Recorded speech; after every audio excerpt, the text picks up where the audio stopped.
Hi there, I'm Greg Miller, and welcome to show number 11 of the guitar class. This week we're going to take a bit of a departure from what we've normally been focusing around, being rock and blues and that kind of stuff, and have a look at some country. I just want to show you a few simpler kind of open chord things that you can do with a G and a C and a D chord that we looked at way back, like lesson 2 or 3, I think. And how to use a major scale that we've already looked at too, and use them together and walk from one chord to another. I'll also show you some country licks, some kind of chicken picking they're called, because they're kind of snappy like that. And I'll show you how to work around that. But before we do that, maybe we'll just do some tuning. So here's the low E.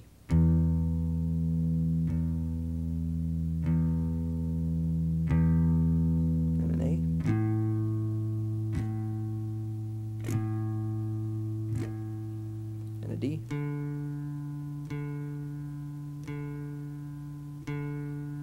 a G,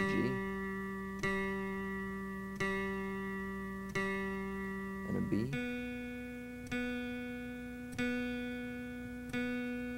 and an E.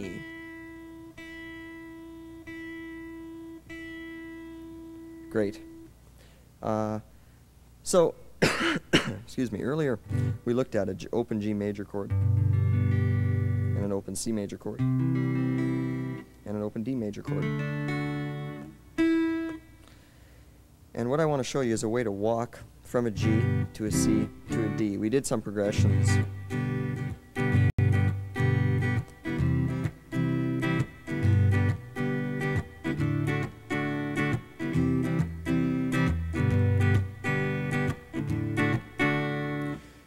What I want to show you is how to fill in the holes between those chords. And you're going to use, because we're in the key of G major here, playing a G major chord, a C major chord, and a D chord, the 1 chord, the 4 chord, and the 5 chord. You're going to use the G major scale to connect those notes. And it's real simple. All that you do is walk up the G major scale from the root of the chord that you're playing to the root of the chord that you're going to. So to go from a G major scale, or G major chord, to a C major chord, you're just going to walk up G, A, B, C. But because you're playing an open chord, you don't want to walk up the neck like that. You want to keep your hand in this position so you can play a G and an open A and a B and a C with your ring finger. And that'll take you, put your hand into the position to play this open C major chord. And then to go back to the G, you walk backwards through the scale. To get to a D chord, it's a good idea to walk down. You've already walked up to the A chord and down from the, or walked up to the C chord and walked down back to the G chord. It's a good idea to walk down to the D chord. And what you have to do there is play a G, F sharp, E, and then you can't play a low D, so you have to move up 1 octave and play that D major chord. Maybe I'll just run through it once for you.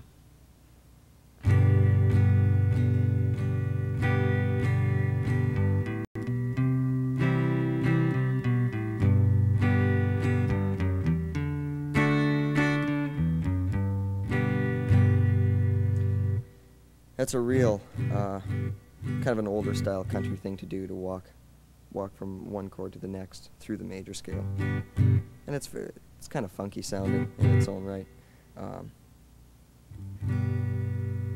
When you open, you're going to open with a G major chord. It's a good idea to walk E, F sharp, G.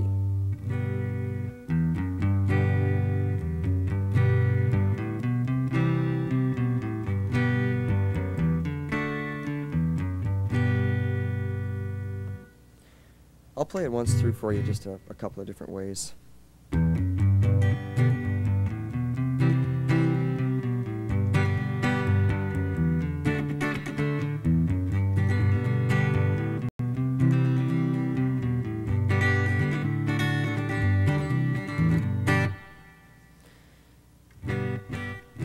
You can take that with with a lot of different chords in pretty much any key.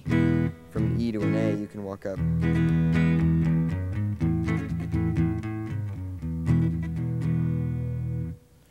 So you can just play around with that.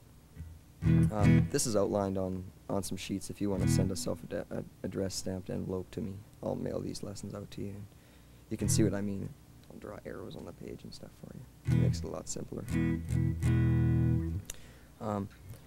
Another kind of older style country thing that you can do with a G major chord and a C major chord is to play that G major chord like we've been playing it, and to alternate your middle finger between playing that B on the A string and playing an E on the D string. And what you do tonally to the chord is you change it from a G major chord to a G major 6 chord, or a G6 chord. Because you're adding the 6th note, which is an E. It's the 6th note in the G major scale. 1, 2, 3, 4, 5, 6. And you just kind of strum real slow and kind of walk between those two chords. And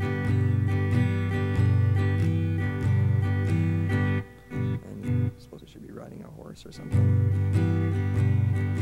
It's real Roy Rogers sounding.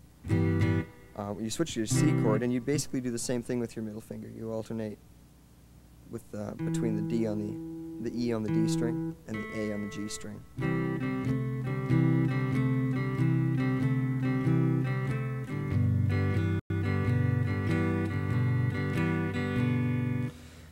If you want to play that same progression, the 1, 4, 5 progression, and you get to that D major chord, you can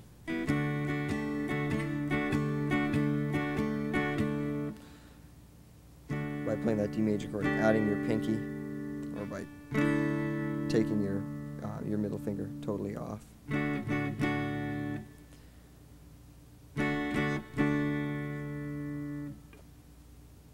You can just kind of play around and have some fun with that.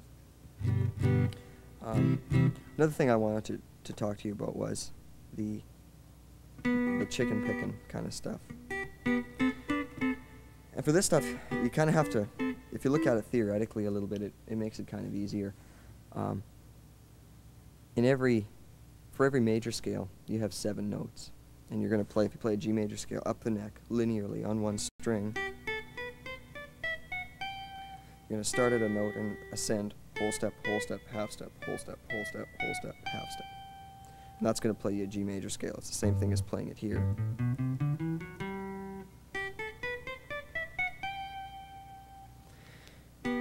Well, if you play the major scale, if you start the major scale at a different spot and you play the whole thing from that root 7 notes or 8 notes up to the octave, you'll get what's called a mode. And we looked at that, I think it was last week or the week before, looking at minor scales and how blues scale is a minor scale, and a minor scale is really a mode of the major scale. So if I take a G major scale on the G major or the G string and play an open G and ascend whole step, half step, whole, half, that's just a standard major scale. And I can play octaves with the G major scale on the high E string.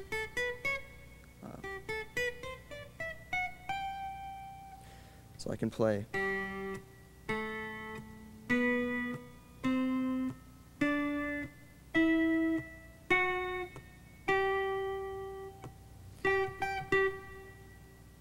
now that, if I played that, it would just be an octave scale. I can play the first note on the G string, the first note of the G major scale, while I'm playing the first note of the G major scale on the E string. Or I can play, if I wanted to play that A, I could play the second note of the G major scale and the first note of the G major scale. It's kind of a freaky sounding. It's just a small chord. But what's done usually is to play the first note and the third note.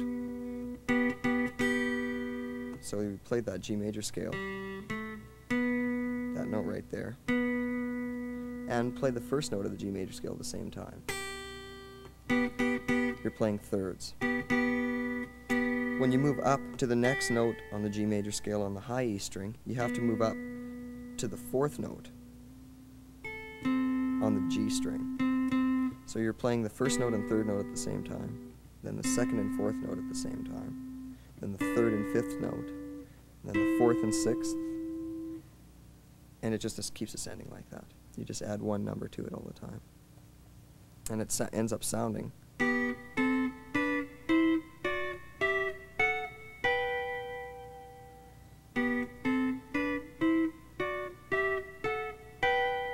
and what you're really doing is playing a harmony with yourself. You're playing a third. Sometimes it's a major third when the shape looks like this, and sometimes it's a minor third when the shape looks like that. And it's only those two ways: major, minor, minor, major, major, minor, minor, and then major as your one chord again. And those correspond to the chords in a key. If you look at that interval, you'll see that it's just a small part of that barred G major chord.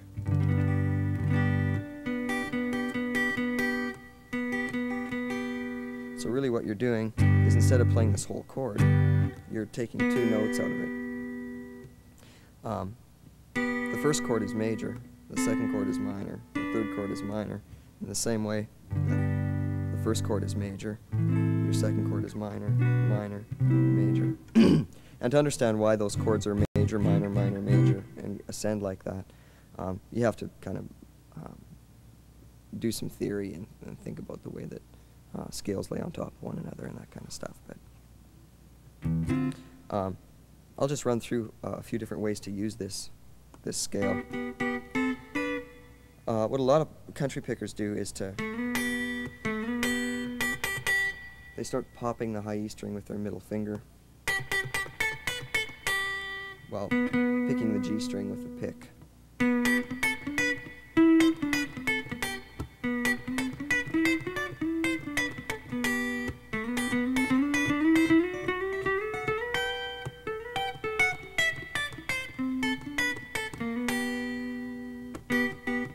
It's sort of called chicken picking. It's pretty amazing to watch people like Albert Lee and Danny Gatton play this kind of stuff. It's, for those of you who don't like country music, it might give you a reason to tune into CMT sometime and listen. This kind of an exercise or a lick can be treated pretty much like a scale. Instead of playing it like you would a scale, when I told you to start jumbling those notes around and sort of play them at random,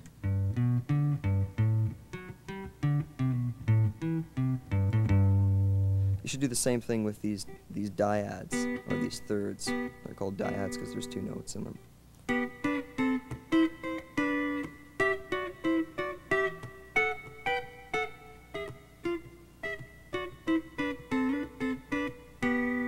You can hop around with them and just make up little melodies.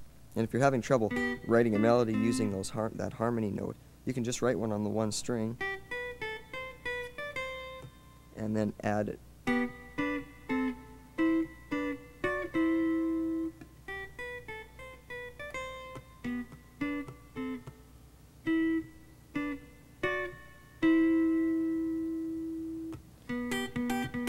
When you start getting your speed up a bit,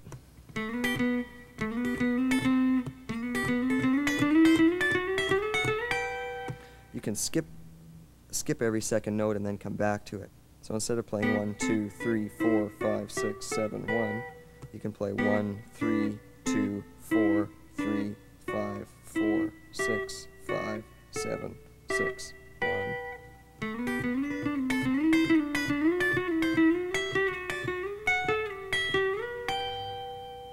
Slip around between them like that.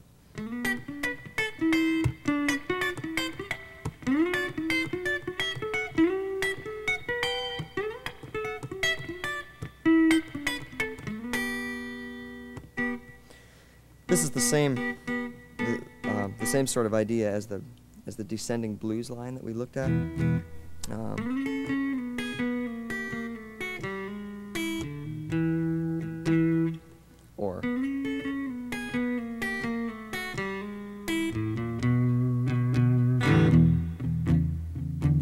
top of that shuffle. You're playing thirds, starting with an A major and descending with a minor third, G sharp minor third, G minor, F sharp minor, and finally ending up on an E major chord.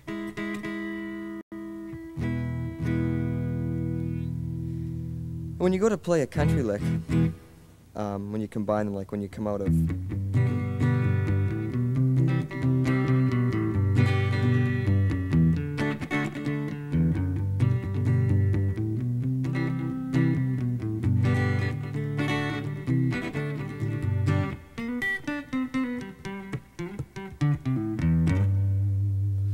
it's a good idea to use a major scale as your example, or as the scale that you base your improvisation from, as opposed to a blues scale like you might with a lot of rock and roll. Country tends to be very major sounding, and if you play those blues notes or those minor notes like we were talking about, that minor 7 and that flat 5th, they start to sound like you're a blues player that's trying to sound country, which isn't a bad thing, but you might not want to sound like that. So take a major scale, pop up, slide up those frets like that. That's a good way to move into the scale.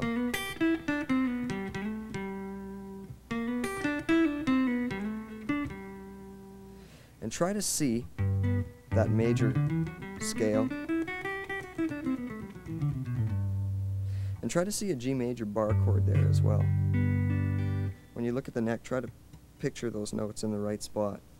And when you go to play a line, and you're going to use a scale as a sort of a basis, don't think of the scale as a straight line of notes where you have to start and end. Think of the scale as just a picture on the neck of notes that you can pick from, and see the chord kind of superimposed on top of it, and try to move from scale note to chord tone and kind of sneak in between those things. Like if you play, what I'm seeing there is I'm seeing that major chord, and I'm sliding up to the third that I'd normally play with my middle finger, and then I'm seeing the root of the chord up there. I'm seeing that D, which is the 5th, so basically all I've played as chord tones are small arpeggio. Played a G major chord.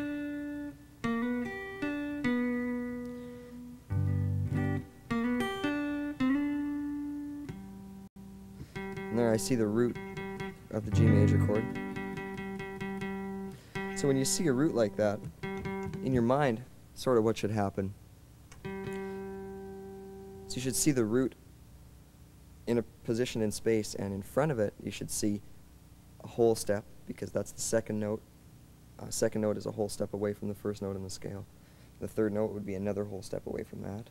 And on the other side of the one note, or the root, a half step below is the 7th note, and a whole step below that is the 6th note. So if that's your root, you can slide up 2 frets, and it'll sound cool because that's the second note in the scale. You can slide back 1 note, but if you do that, you're writing on a 7th, and it sounds a little bit weird, but it will resolve back up to the G. Or you can slide down to the 6th, or 3 frets. You can create a little bit of tension before you end up moving to the root note. If you move to the root too fast, your line may not be long enough, or it may just be sort of dull sounding. So to come out of and stretch it out a little bit,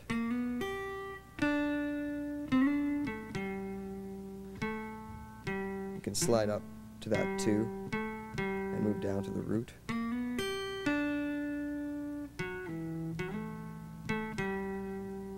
Start at the 7 and down to the 6, and up to the 2 and back down to the 1.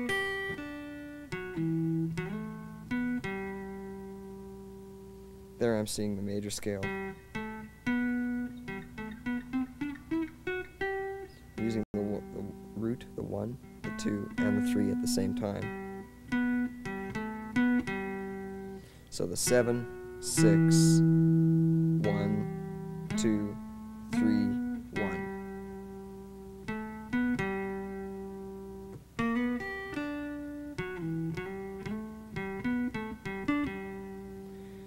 And you don't always have to make that line sound like you're finalizing it either. You can stretch it out and stretch it out.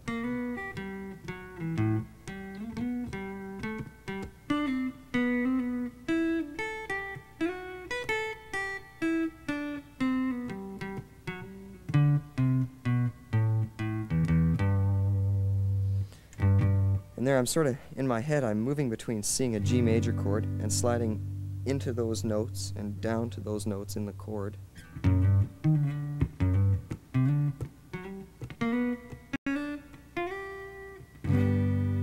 And I'm switching between that in my mind from that major chord to this major scale. And what the major scale will do for you, in conjunction with the chord, if you want to think about those little slides and stuff like that, it's generally a good rule, but it's not real imperative. But it's a good rule when you're sliding into a note in a chord, you should slide from another note that's inside the scale. You don't want to slide from an ugly sounding note into a nice sounding note, unless you do. But it's a good idea when you start doing this kind of stuff, this improvisational stuff, to try to make everything sound in tune and in key, and try not to go for the weirdest sounding thing you can find. You'll be able to make things sound weird once you know what sounds good. So when you want to slide up to this root, do it from the major 7th note, the 7th note in the major scale, 1, 2, 3, 4, 5, 6, 7. Don't do it from the minor 7 like you would in a blues scale. This country stuff really wants to sound major. So when you're playing, if you play that minor, it's going to sound a little bit more bluesy. If you play the major, it's going to sound a little bit more major. These things are kind of subtle. But if you listen to people like Danny Gatton or Albert Lee, you can hear, or Steve Morris too, even plays this kind of country kind of stuff. You'll start to get a feel for the different general tonality that country players use compared to blues players and rock players and stuff like that.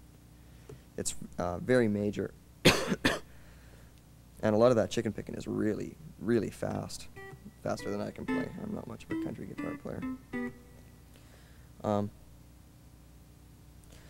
So think about those shapes. I mean, this is, as far as improvisation goes, this is a good way to think about all improvisation for blues or rock or heavy metal or what have you, is to see those scales that we've talked about, and those chords, the open ones, and all that stuff.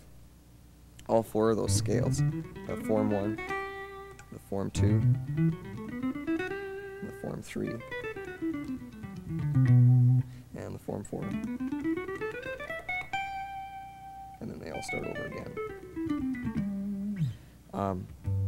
For those of you who missed those, send me a self-addressed stamped envelope, and I'll mail pictures of those scales and chords, and every lesson is written out on paper, and you can get that in the mail to you. Try to see those chord or those scale forms with the chords laid on top of them. If you're in the key of G major and you're looking at a G major scale like that, look at a G major chord. Look at this G major chord. And see which notes double up and why you think they double up. And the more you think about the stuff, the more it'll make sense to you. And don't be afraid to try this stuff and have it sound bad, because it's going to sound bad when you start. If you're playing electric, don't plug it in. Do it late at night or something. And if it does sound bad, don't be afraid to still dig into those notes, because if you're playing the wrong notes, it's going to sound a bit, it's going to sound out of tune. But if you're if you're kind of hesitating and not wanting to play the wrong note too loud, your playing is going to sound wimpy, and you don't want that. Even if you're playing slow, kind of pretty stuff, you still want to be fairly aggressive, and when you play it like you mean it. And a lot of stuff ends up sounding better if you play it like you know what you're doing, even if you don't. So, try to look at those chords laid on top of the scales, and work on that chicken picking stuff. Try to come up with some funky kind of lines. Next week, I guess, will be our last show. So, tune in one more time, and good luck practicing, and I'll see you in 7 days.